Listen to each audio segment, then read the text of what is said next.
From Pacifica, this is Democracy Now! The history of the country has been, certainly big money players. What you've got here is almost like a third party that is the money party. It's a conservative outside pressure group that is acting as a force field, pulling the Republican Party particularly to the right. Today, Jane Mayer on Robert Mercer, the reclusive hedge fund billionaire who helped Trump win the White House. Some say he and his daughter Rebecca out-coked the Koch brothers. For years, the Mercers bankrolled Steve Bannon's Breitbart News and other right-wing organizations.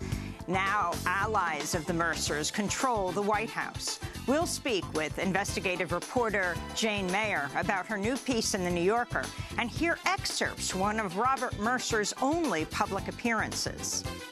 I wondered, what in the world am I going to say? I left IBM Research 20 years ago, and I really haven't not paid any attention to the world of linguistics or to IBM since then. And I can't really talk about what I do now, so...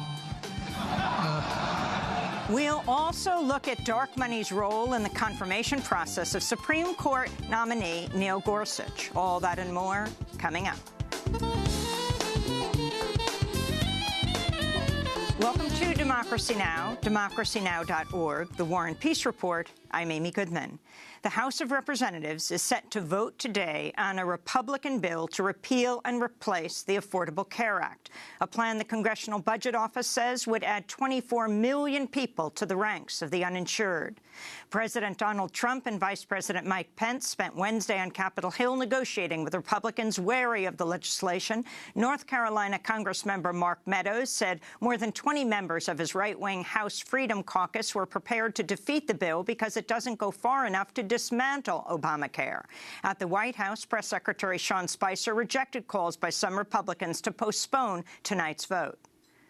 This bill represents the best chance of repealing and replacing Obamacare and instilling a patient-centric healthcare system that increases choice and lowers costs, and that this is the only train leaving the station. Today's vote comes as Americans for Prosperity and Freedom Partners, two groups backed by billionaires Charles and David Koch, said they've created a multi-million-dollar campaign fund for Republicans who reject the health care legislation in favor of a more stringent repeal of Obamacare. Republican opposition to the bill appeared to soften late Wednesday after President Trump reportedly promised that the final legislation would strip a requirement that insurance companies cover essential health benefits like emergency room visits, mental health, and maternity and newborn care. Meanwhile, supporters of the Affordable Care Act rallied on Capitol Hill Wednesday ahead of today's vote. Among the speakers, California Governor Jerry Brown and Dr. William Barber, president of the North Carolina chapter of the NAACP. The Trump-Ryan Take Care Away death bill is being pushed through Congress. It is an unmerciful act of meanness. This is not about health care reform. This is about disease, death, and suffering. Mr. Trump, come down from Trump Tower, walk among the people, and see the damage that this latest exercise in raw political power will wreak on the women, the men, and the children of this country. Inside the Capitol, police arrested 54 disability rights activists, many of them in wheelchairs, after they held a protest that shut down the Capitol Rotunda for about an hour. Members of the group ADAPT chanted, "Rather go to jail than die without Medicaid." Meanwhile, the U.S. Supreme Court ruled unanimously Wednesday that a public school district in Colorado violated the Individuals with Disabilities Education Act by failing to adequately provide for an autistic student. The High Court's 8-0 ruling overturned a 2008 decision written by Judge Neil Gorsuch in favor of the school district over the autistic child. The ruling was handed down as Gorsuch testified to the Senate Judiciary Committee for the third straight day of his confirmation hearings. This is Illinois Senator Dick Durbin quoting the Supreme Court ruling. The court went on to say, the IDEA demands more. It requires an educational program reasonably calculated to enable a child to make progress appropriate in light of the child's circumstances." End of quote. It's a powerful decision. It's a unanimous decision. If anyone is suggesting that I like a result where an autistic child happens to lose, that's a heartbreaking accusation to me. Heartbreaking. But the fact of the matter is I was bound by circuit precedent, and so was the panel of my court. At least at this point, the Senate Judiciary Committee is expected to vote in favor of Judge Gorsuch's nomination for the Supreme Court April 3rd, and a Senate floor vote expected later that week. Republican Senate Majority Leader Mitch McConnell has threatened to change Senate rules to allow Gorsuch's confirmation on a simple majority vote rather than the 60 votes now required for confirmation.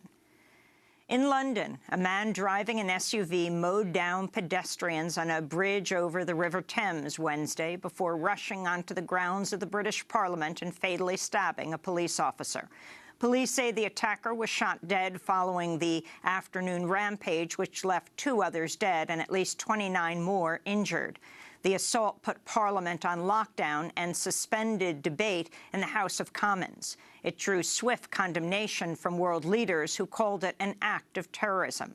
Police say they have arrested 8 suspects in London and Birmingham overnight, but said they believe the attacker acted alone. Prime Minister Theresa May said today the assailant was British-born and known to British intelligence. She did not identify the attacker. Back in the United States, the chair of the House Intelligence Committee said Wednesday he's uncovered evidence that U.S. intelligence agencies swept up communications by Donald Trump's transition team and possibly from the president-elect himself after the November election. This is California Republican Intelligence Chair Head Devin Nunes. I recently confirmed that on numerous occasions the intelligence community incidentally collected information about U.S. citizens involved in the Trump transition. Details about U.S. persons associated with the incoming administration, details with little or no apparent foreign intelligence value, were widely disseminated in intelligence community reporting. Intelligence Chair Nunes, who served on Trump's transition team, said the surveillance unmasked the names of Trump transition officials. He claimed none of the surveillance was related to the FBI's investigation into whether officials in the Trump organization colluded with Russia to sway the 2016 election. President Trump seized on Nunes's comments, saying he felt somewhat vindicated over his discredited claim that President Obama ordered the wiretapping of Trump Tower ahead of November's election. Let's go to Congressmember Adam Schiff. The committee has still not received the intercepts or other information that the chairman was referring to, and therefore it is really impossible for us to evaluate any of the merits of what the chairman has said. But I can say this. The chairman will need to decide whether he is the chairman of an independent investigation into conduct which includes allegations of potential coordination between the Trump campaign and the Russians, or he is going to act as a surrogate of the White House because he cannot do both. Meanwhile, CNN reported Wednesday the FBI has information that indicates Donald Trump's associates communicated with suspected Russian operatives to possibly coordinate the release of information damaging to Hillary Clinton's campaign. CNN cited unnamed U.S. officials, one of whom claimed, quote, people connected to the campaign were in contact with Russian officials, and it appeared they were giving the thumbs up to release information when it was ready, end quote. President Trump's second nominee to head the Labor Department declined to say Wednesday whether he would enforce Labor Department regulations set by President Obama governing overtime pay, health and safety, and retirement. Under questioning from Senate Democrats in his confirmation hearing, Alexander Acosta repeatedly said he would defer to President Trump's executive order asking agency heads to review pending regulations. In Iraq, a medical aid group said Wednesday tens of thousands of civilians are fleeing fighting in western Mosul and are in urgent need of medical care. Doctors Without Borders, or MSF, described ambulance teams unable to cope with the number of trauma victims caught in the crossfire of a U.S.-backed assault on the city, which is partially controlled by ISIS. MSF said some children arriving in camps for those displaced by fighting arrived with acute symptoms of malnutrition. In Afghanistan, Taliban fighters overran government offices in the city of Sangin Wednesday, seizing control of a district that's been contested for over a decade. The U.S. handed over control of Sangin to Afghan forces in 2013, following a bloody campaign that saw more British and U.S. Marines killed than in any other district in Afghanistan. The Taliban victory came despite the support of American Special Operations soldiers in a fierce bombing campaign. In New York City, police say racial hatred drove a 28-year-old white Army veteran to fatally stab a 66-year-old black man. James Harris Jackson surrendered to police early Wednesday after surveillance video identified him as the killer of Timothy Kaufman. Police say Jackson traveled from Baltimore to New York to commit a high-profile hate crime. The reason why he picked New York is because it's the media capital of the world, and he wanted to make a statement. It is believed that he was specifically intending to target male blacks for assault. James Harris Jackson served in the U.S. Army in Afghanistan. Police say he's a known member of a hate group in Maryland, though they did not identify which group. In Argentina, tens of thousands of teachers marched through the capital, Buenos Aires, Wednesday as part of a nationwide strike demanding pay raises to keep pace with high inflation. The teachers are outraged over recent comments by President Mauricio Macri disparaging public schools in Argentina. The figure of the teacher is being demonized, when in reality it's the state that is responsible for what is happening, because they said in their campaign that education is the priority, but then they do not act on that. Why?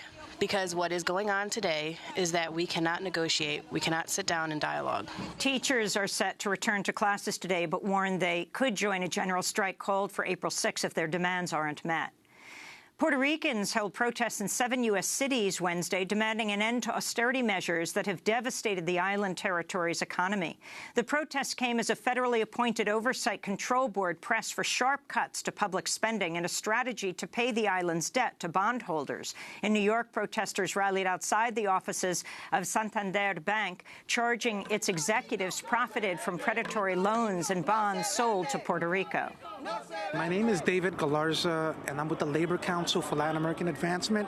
And today we're here with a bunch of people representing all different sectors to hold Santander, this bank, and other banks like it responsible for the economic crisis affecting Puerto Rico. Today is also the day that we commemorate the abolition of slavery in Puerto Rico. And what Santander and other banks like it, and the fiscal control board that's been imposed on Puerto Rico by the U.S. government, what they're basically doing with this fiscal control board and these transactions that banks like Santander have created in Puerto Rico is another form of slavery, just as diabolical and just as damaging to the people in Puerto Rico. And workers and their allies rallied outside the Tomcat Bakery in New York City Wednesday to protest a threat by the company to fire dozens of immigrant workers. Managers at the bakery say the Department of Homeland Security ordered an I-9 audit of employees' immigration status, but some employees question whether managers initiated the demand for immigration papers independently. Last week I was called into the office and I was only given 10 days notice to submit my working papers. Presentar mi estatus. Estamos acá porque estamos peleando por nuestras demandas. We're fighting for our rights. We have demands. They have given us only until the 28th of this month. After that, we're fired. Después de esa noticia, uno se siente de una vez devastado que no haya qué hacer. After hearing those news, we've been devastated because we've given so many years of our lives to the rise of this company. The workers were joined by New York City Councilmember Mark Levine, who said Tomcat Bakery should offer its employees a work visa sponsorship to allow them to remain at the company. And those are some of the headlines. This is Democracy Now!, democracynow.org, The War and Peace Report. I'm Amy Goodman. And I'm Nermeen Sheikh. Welcome to our listeners and viewers around the country and around the world. We turn now to look at the man who is said to have out-coked the Koch brothers in the 2016 election. His name is Robert Mercer, a secretive billionaire hedge fund tycoon who, along with his daughter Rebecca, is credited by many with playing an instrumental role in Donald Trump's election. Trump's chief strategist, Steve Bannon, said, quote, "The Mercers laid the groundwork for the Trump revolution. Irrefutably, when you look at donors during the past 4 years, they have had the single biggest impact of anybody, including the Kochs." Before Bannon and Kellyanne Conway joined the Trump campaign, both worked closely with the Mercers. The Mercers bankrolled Bannon's Breitbart News, as well as some of Bannon's film projects. Conway ran a super PAC created by the Mercers to initially back the candidacy of Ted Cruz. The Mercers also invested in a data mining firm called Cambridge Analytica, which claims it has psychological profiles of over 200 million American voters. The firm was hired by the Trump campaign to help target its message to potential voters. While the Mercers have helped reshape the American political landscape, their work has all been done from the shadows.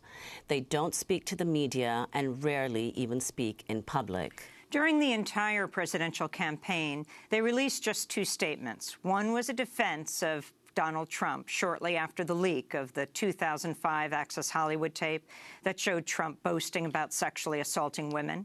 The Mercers wrote, quote, "We are completely indifferent to Mr. Trump's locker room braggadocio."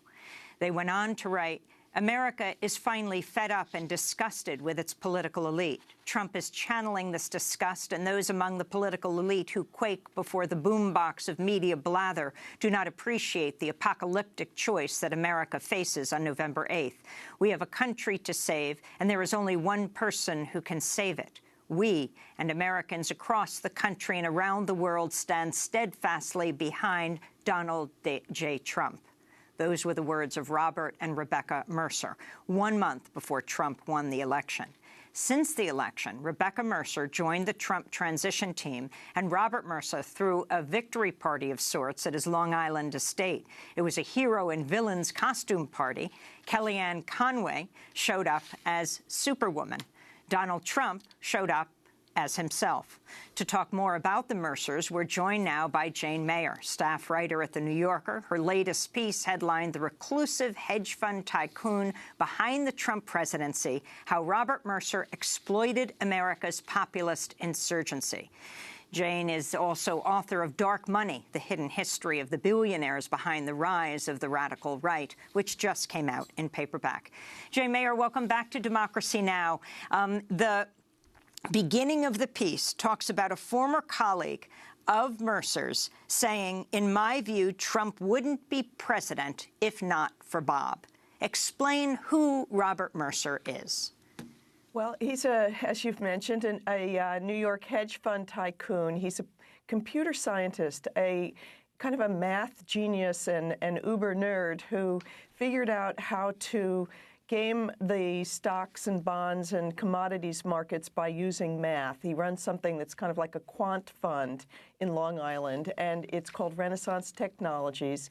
He's the co-CEO, and it just mints money. So he's enormously wealthy. He earns at least $135 million a year, according to Institutional Investor, probably more.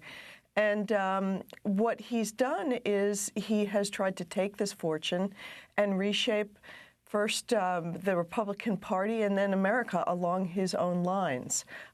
His ideology is extreme. He's way far on the right. He hates government, kind of according to another colleague, David Magerman at Renaissance Technologies. Bob Mercer wants to shrink the government down to the size of a pinhead. He has contempt for social services and for the people who need social services. And so he has been a power behind the scenes in Trump's campaign. He kind of rescued Trump's campaign in the end, he and his daughter. And, most people think Trump was the candidate who did it on his own, had his own fortune, and he often boasted that he needed no help and had no strings attached, and he was going to sort of throw out corruption. And in fact, there was somebody behind the scenes who helped enormously with him. Talk about that moment when you talk about them saving Donald Trump, which has become particularly relevant today. This was the time that Manafort was forced out as the campaign manager for Donald Trump. The campaign was in disarray. He was being forced out because of his ties to Ukraine and Russia and the money that was being revealed that he might or might not have taken. So take it from there. Well, right, and this was really Trump's campaign was floundering. It was in August, and there was headline after headline that was suggesting that Paul Manafort, who had been the campaign manager, had really nefarious ties to the Ukrainian oligarchs and pro-Putin forces, and it was embarrassing. And eventually, after a couple days of these headlines, he was forced to step down, and the campaign was, spinning in a kind of a downward spiral when at a fundraiser out in Long Island, at Woody Johnson's house, he's the man who owns the Jets, Rebecca Mercer, the daughter of this hedge fund tycoon, Bob Mercer, sort of cornered Trump and said, we'd like to give money to your campaign. We'll back you, but you've got to try to, stabilize it.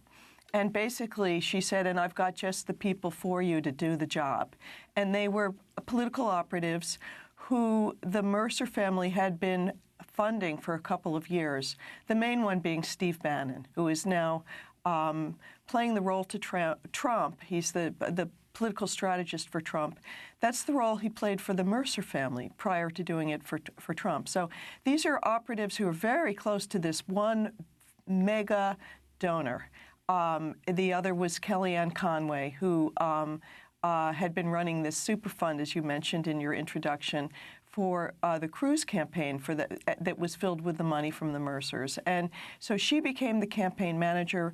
Bannon became the campaign chairman. And a third person, David Bossie, whose organization Citizens United was also very heavily backed by the Mercer family, he became the deputy campaign manager. So basically, as Trump's campaign is rescued by this gang, they encircle Trump, and since then they've also encircled Trump's White House and become very key to him. And they are the Mercer's people. Well, Jane Mayer, Rebecca Mercer, whom you mentioned, is known, described as the first lady of the alt-right. Now, you tried to get Rebecca and Robert Mercer to speak to you for this piece. What response did you get? Oh, I mean, it was hopeless, clearly, from the start. They have nothing but disdain for, the mainstream media. Robert Mercer barely speaks even to people who he works with and who know him. I mean, he's so silent that he has said often that or to a colleague, he said once, I should correct that he much prefers the company of cats to humans. He goes through whole meetings, whole dinners without uttering a word. He never speaks to the media. He's given, I think, one interview I know of to a book author, and who described him as having the demeanor of an icy cold poker player.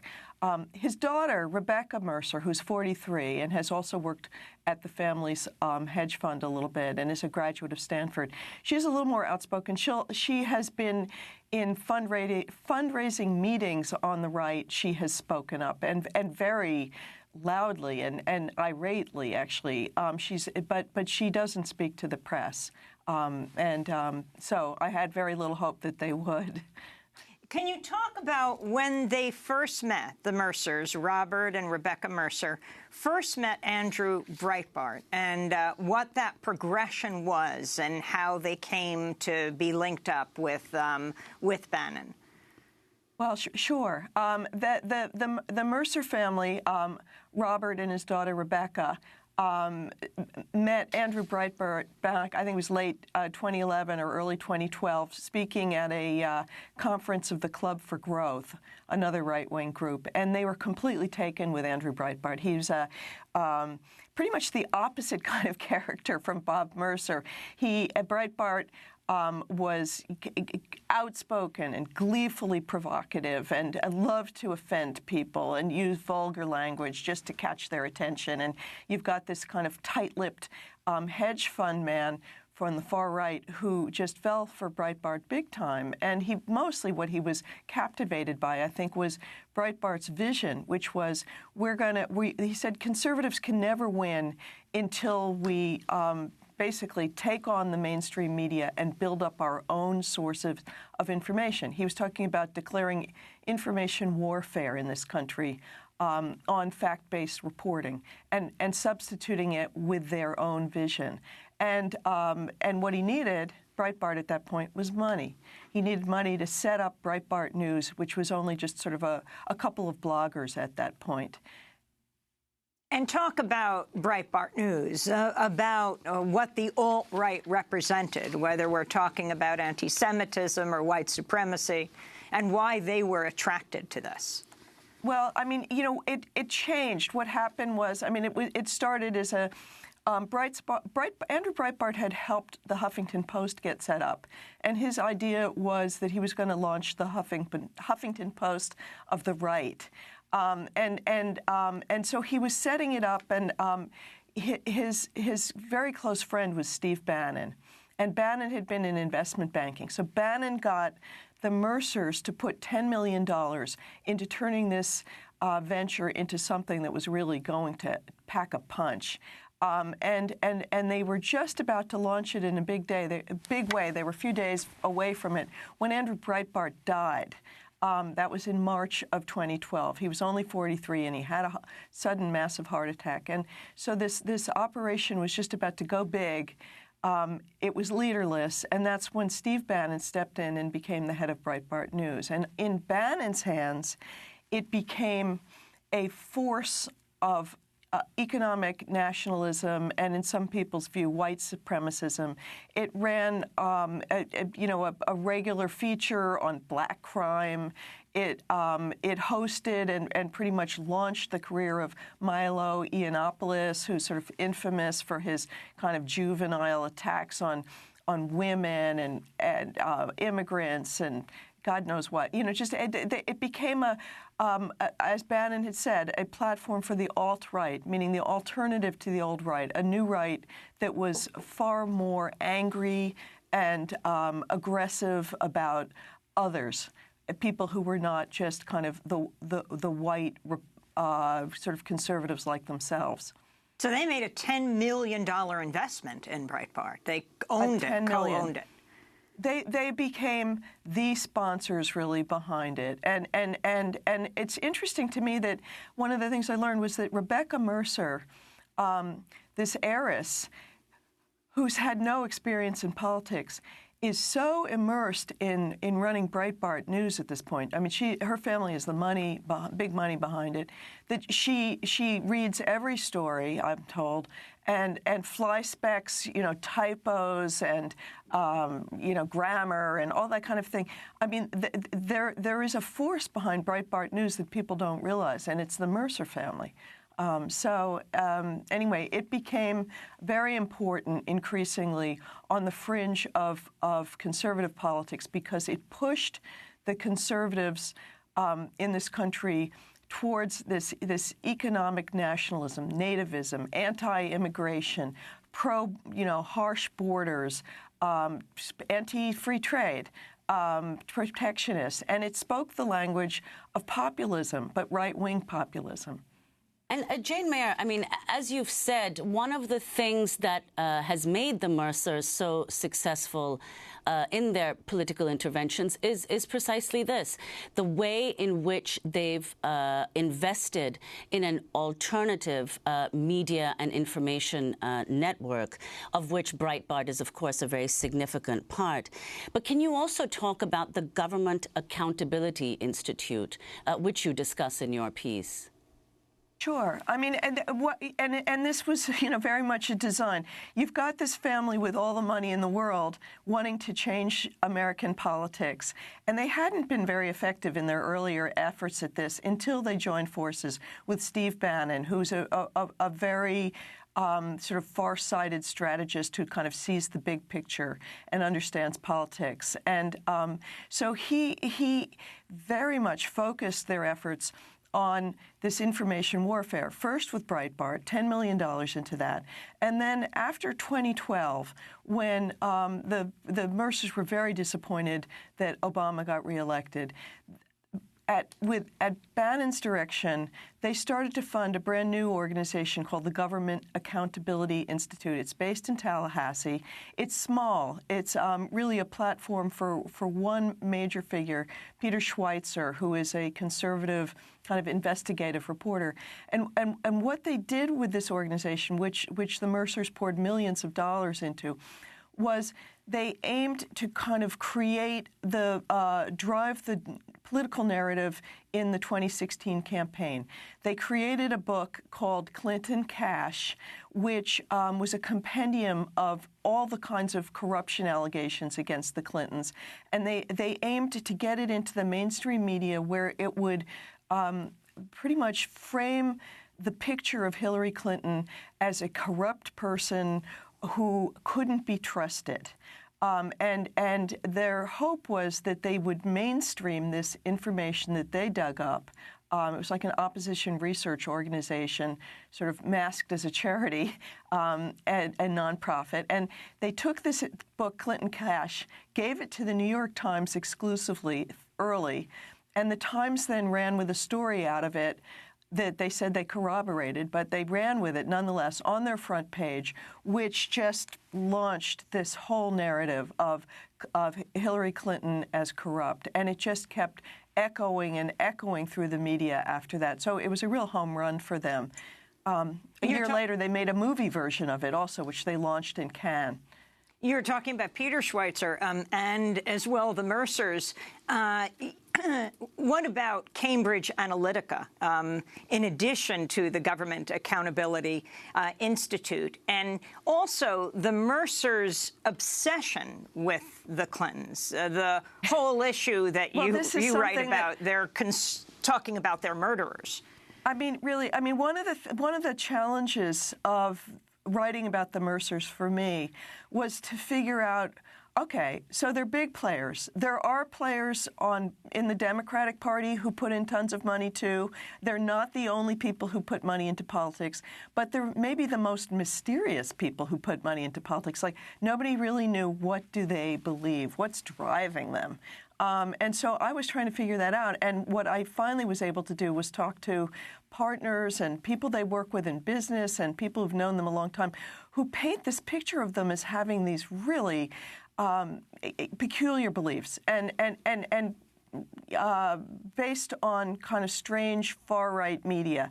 Among their beliefs are that Bob Mercer has spoken to at least 3 people who I interviewed about how he is convinced that the Clintons are murderers, literally have murdered people.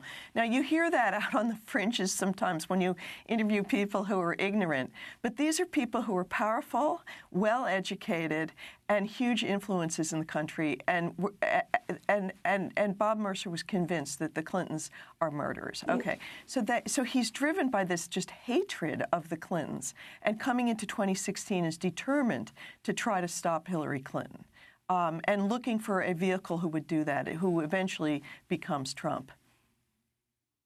Jane Mayer, we're going to come back to this conversation. Jane Mayer is staff writer at The New Yorker. Her piece is The Reclusive Hedge Fund Tycoon Behind the Trump Presidency, How Robert Mercer Exploited America's Populist Insurgency. And her book is out in paperback, Dark Money, The Hidden History of the Billionaires Behind the Rise of the Radical Right. There is so much to talk about. Stay with us.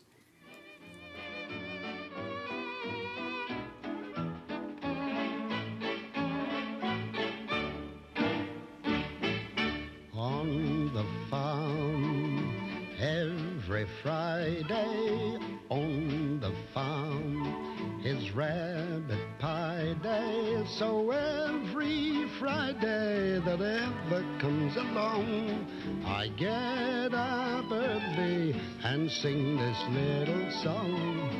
Run, rabbit, run, rabbit, run, run, run. Run, rabbit, run, rabbit, run, run, run. Bang, bang, bang, bang goes the farmer's gun. Run, rabbit, run, rabbit, run, run, run, run. Run, rabbit, run, rabbit, run, run, run. Don't give the farmer his fun, fun, fun. he'll get by without his rabbit pie. So run, rabbit, run. Run, rabbit, run. Flanagan and Allen here on Democracy Now!, democracynow.org, The War and Peace Report. I'm Amy Goodman with Nermeen Sheikh. We continue our conversation with Jane Mayer, staff writer at The New Yorker. Her latest piece is headlined, "The Reclusive Hedge Fund Tycoon Behind the Trump Presidency, How Robert Mercer Exploited America's Populist Insurgency." The piece looks at how the secretive billionaire reshaped the political landscape. But Robert Mercer is hardly a household name. He never talks to the press and rarely speaks at a public event. But Robert Mercer did speak in 2014 when he accepted a Lifetime Achievement Award from the Association of Computational Language. He told a story of working at New Mexico's Kirtland Air Force Weapons Lab. Its possession, a program for computing these fields, but for whatever reason, they were not in possession of the programmer who'd created it. It took hundreds of hours of CPU time to make a single run of this program, and my boss at the lab gave me the job of figuring out how it worked and making it run faster. The style of the original program was very unpleasant, so the first thing I did was rewrite the whole thing. And after a while, I had a new program that produced the same answers as the old one, but about 100 times faster. And then a strange thing happened. Instead of running the old computations in 1/100th of the time, the powers that be at the lab ran computations that were 100 times bigger. I took this as an indication that one of the most important goals of government-financed research is not so much to get answers as it is to consume the computer budget, which has left me ever since with a jaundiced view of government-financed research. So that is one of the few times Robert Mercer has spoken publicly. In fact, Jane Mayer, you talk about at the Heroes and Villains Ball after Donald Trump was elected, he said he had his longest conversation with Robert with Robert Mercer, and he had uttered 2 words, he said. But so he has this view of the government. He moves over to Renaissance Technologies in Setauket, Long Island, out near Stony Brook University. Talk about how you did learn more about his views. You mentioned the man earlier, David Magerman, one of the people he worked with at Renaissance who broke with him. So often that's how you can learn about people's views within an organization when you have a break, a major rift like this, and Magerman's view of what the Mercers represent. Well, it's very unusual what happened with this man, David Magerman. He is a senior employee at Renaissance Technologies, this wildly lucrative hedge fund, and he spoke out about Mercer's views. I mean, the thing is, this hedge fund is very secretive. It has its own sort of secret sauce about how to make money. Nobody there talks. They're all also getting so rich, there's a lot to lose by alienating the people who run the firm. And so it was very unusual that Magerman came forward. But what happened was he is involved in Jewish politics, Jewish causes in Philadelphia, and he became very concerned about the Mercer's role in the campaign and the sort of the promotion of the alt-right, which has these anti-Semitic strains to it, and got into a conversation with Bob Mercer that devolved into an argument about politics. And at some point, Magerman said to his boss, Bob Mercer, you are using money that I helped earn for this firm to do these things, and if you're harming America, you have to stop. And he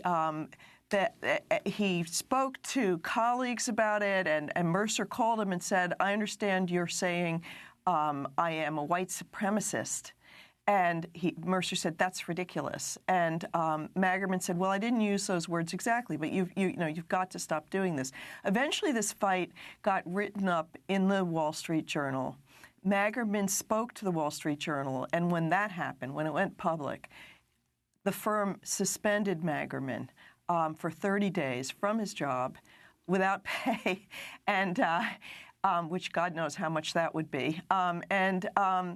And at that point, Magerman didn't back down. He wrote an essay himself about how he saw things. And what he wrote is really very eloquent, I thought, which is that he says about his boss, Mercer, he's making an investment. He's buying shares in this candidate, Trump, and now that Trump's been elected, he owns a piece of him. He owns a share of the presidency. And he said, you know, everybody's got a right to express their own political views, but it's a real worry when the government of the United States is being set up to reflect, is being peopled by Mercer's people who are running our government, and it feels more like an oligarchy than a democracy.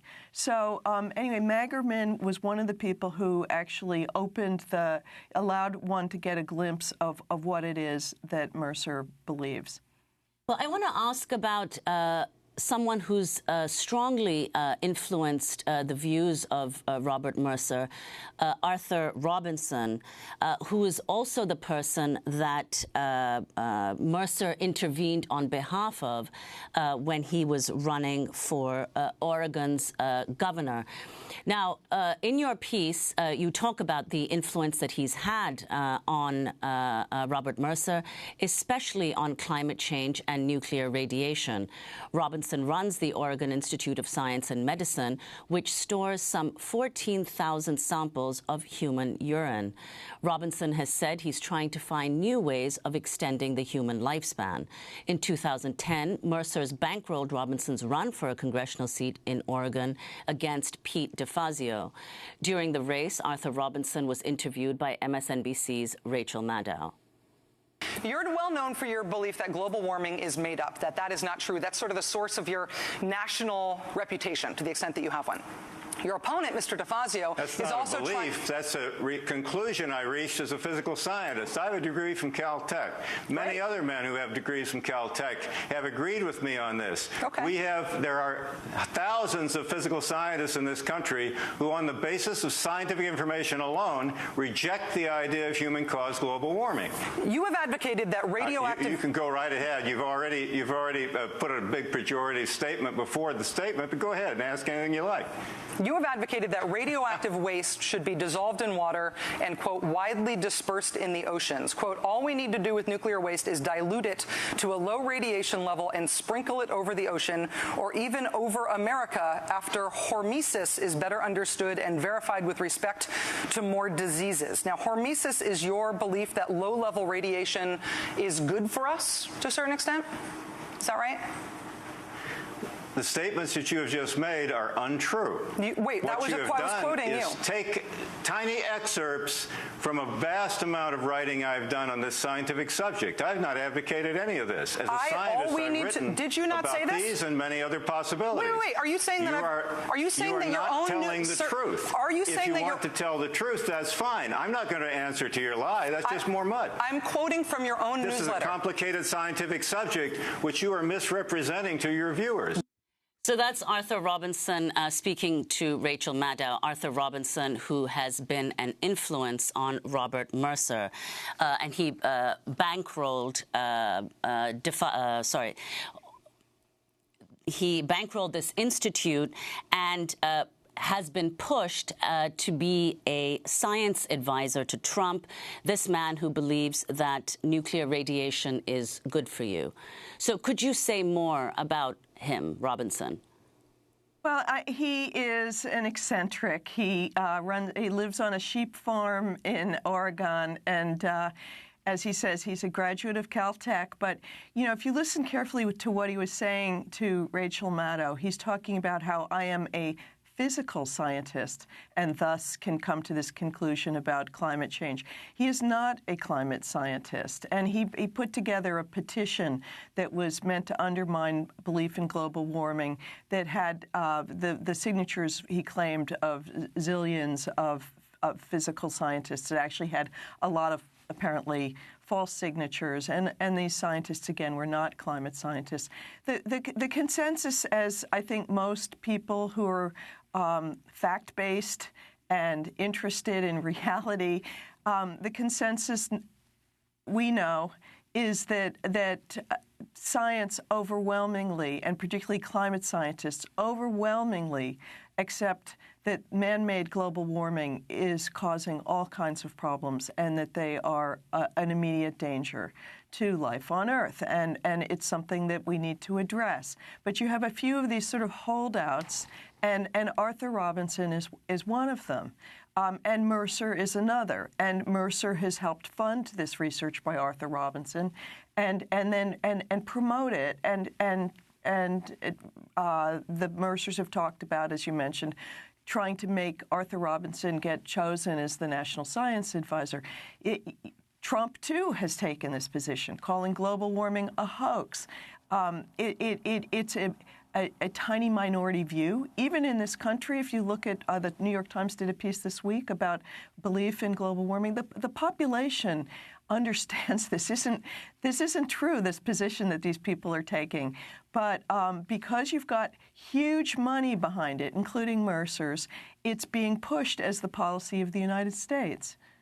I want to talk to you about Steve Bannon, continue talking about, since he's so important, White House chief strategist, who some call President Bannon, who you write about his deep ties to the Mercers, who bankroll Breitbart News and Bannon's film projects. Let's turn to comments Bannon made in an interview last month at the CPAC, Conservative Political Action Conference. I think if you look at the lines of work, I kind of break it out into three verticals or three buckets. The first is kind of national security and sovereignty, and that's your intelligence, the Defense Department, Homeland Security. The second line of work is what I refer to as economic nationalism. The third, broadly, line of work is what is deconstruction of the administrative state. If you look at these cabinet appointees, they were selected for a reason, and that is the deconstruction. The way the progressive left runs is if they can't get it passed, they're just going to put it in some sort of regulation in an agency. That's all going to be deconstructed, and I think that's why this regulatory thing is so important. We had Dr. So that's Chief White House strategist Steve Bannon speaking last month. You mentioned in your piece, Jane, that Robert Mercer's daughter, Rebecca, was part of Bannon's entourage at CPAC. You also suggest Mercers aren't ideologically aligned with Bannon on some issues. Can you talk more about the relationship between Bannon and the Mercers? The possibility that Bannon doesn't see himself that long in the White House. I'm sorry, I didn't hear the possibility that Bannon doesn't seem what? Himself that long in the White House. Well, from what I've been able to figure out, Bannon and Rebecca Mercer are quite close. They're partners politically in many ways. She's the money in the team, and he is the kind of political vision. There are people who know the Mercers who have worried that their kind of evolution into this tremendous political influence role is the work of Bannon, and that to some extent that he may have become kind of a Svengali to the whole family. But at any rate, they seem to be working closely together. In the past, they've talked a lot, quite frequently. Bannon is a social guest of the Mercer family. They have a tremendous yacht, 203 feet long, that costs $75 million, and he's described by the Wall Street Journal as kind of hanging out on it like a member of the family. And so they are close, and they're aligned on many things. As you mentioned, there are areas of disagreement, particularly between Bob Mercer and Bannon politically. Bob Mercer is stridently and extremely anti-government, wants to just, reduce it to a pinhead, according to David Magerman. And Bannon has been talking about an expensive, really expensive infrastructure program in this country. And so that would be a point of tension. That would be a government program that Bannon supports and that this family does not. But they are aligned on this idea of deconstructing the administrative state, which sounds like gobbledygook, but what is it really? They're talking about completely gutting all kinds of government programs and regulations that have to do with things like the environment. They're just completely undoing the EPA from the inside by putting someone like Scott Pruitt in charge of it, who basically doesn't believe in its mission. Who has sued it 14 times as an Oklahoma Attorney General. Right. And so Bannon The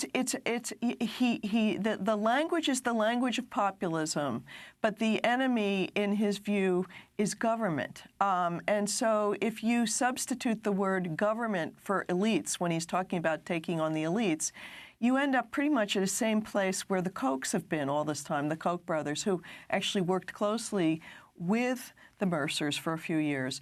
They're undoing the sort of the government as we know it, which has, the protections for people, for workers, for the environment, for the poor, for the disabled. That's where they're heading with this. Jane, we have to break, but when we come back, we want to ask you about Cambridge Analytica that the Mercers fund. Does the Trump team have 200 million files on Americans? That's a question. Also, dark money. That's the name of your book, and it was a question that was put to Judge Gorsuch, the $10 million campaign to have him, confirmed as Supreme Court Justice. We want to ask you about that as well. Jane Mayer, New Yorker writer, author of Dark Money, that just came out in paperback. Stay with us.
Hildegard von Bingen here on Democracy Now!, democracynow.org, The War and Peace Report. I'm Amy Goodman with Nermeen Sheikh. We continue our conversation with Jane Mayer, staff writer at The New Yorker. Her latest piece is headlined The Reclusive Hedge Fund Tycoon Behind the Trump Presidency, How Robert Mercer Exploited America's Populist Insurgency. The piece looks at how the secretive billionaire reshaped the political landscape. One of the companies heavily funded by Robert Mercer is Cambridge Analytica, which claims it has psychological profiles of over 200 million American voters. The firm was hired by the Trump campaign to help it target its message to potential voters. Steve Bannon even served on the company's board. This is Cambridge Analytica's CEO, Alexander Nix, speaking earlier this year. We started to look at issue models, predicting which issues, social and political, appeal to which members of the target audience, which voters. We actually assigned different issues to every adult in the entire United States. We could then take these models and put them into a matrix, a little bit like the dental health example, where we can categorize people or segment them according to how they're likely to behave. Core Trump supporters, top right, may be more susceptible to a donation solicitation. Get out the vote, people who are going to vote Republican, but they need persuading to do so. Persuasion audiences, people who need shifting a little bit from the center towards the right. Once we've identified a segment, we can then sub-segment them by the issues that are most relevant to them and then start to target them with specific messages. Cambridge Analytica CEO Alexander Nix. So Cambridge Analytica claims to have psychological profiles of over 200 million American voters. Jane Mayer, tell us its significance. Steve Bannon was on its board, funded by the Mercers. Well, again, this is part of, if you look at the history, what happened was after 2012, when Obama was reelected, despite the fact that the Mercers had put millions of dollars into trying to defeat him, they were upset, and they wanted to try to get better political tools with more traction. So they put money into Breitbart, they put money into the Government Accountability Institute, and the third prong was Cambridge Analytica. it was, at that point, they concluded, and so did many others, that the Republican Party's data analytics for running campaigns were lagging behind those that the Democrats had. The Democrats, Obama had a famously good sort of computer operation and data team. And so they decided, we'll run our own. They bought a company. They basically invested heavily in building, and it's an offshoot of an existing English company called Strategic Communication Laboratories. And the British company had been involved in psychological warfare operations for militaries and international elections, and kind of some pretty interesting and sneaky-seeming things, which raised a lot of eyebrows when its offshoot was purchased, basically, created by this one hedge fund family. You know, when I looked into this, it seemed that there was less than meets the eye in many ways so far. Alexander Nix, who was running Cambridge Analytica, is a great salesman, and he's got this pitch that makes it sound like something from, you know, the movie The Matrix or something, that they're going to be, conducting psychological warfare with this propaganda machine in this country. The truth is, during the Trump campaign, they never used any of their so-called, secret psychometric methods. They simply performed like any other kind of data analytics company, and the stuff they did was no different from what the Democrats do and other campaigns do. Maybe at some point they'll have some superpowers that have yet to be revealed, but they aren't there yet. Jane, before we wrap up, we want to go to the Supreme Court confirmation hearings of Judge Neil Gorsuch. Really interesting dialogue between Democratic Senator Sheldon Whitehouse questioning Gorsuch on the $10 million dark money campaign supporting his nomination.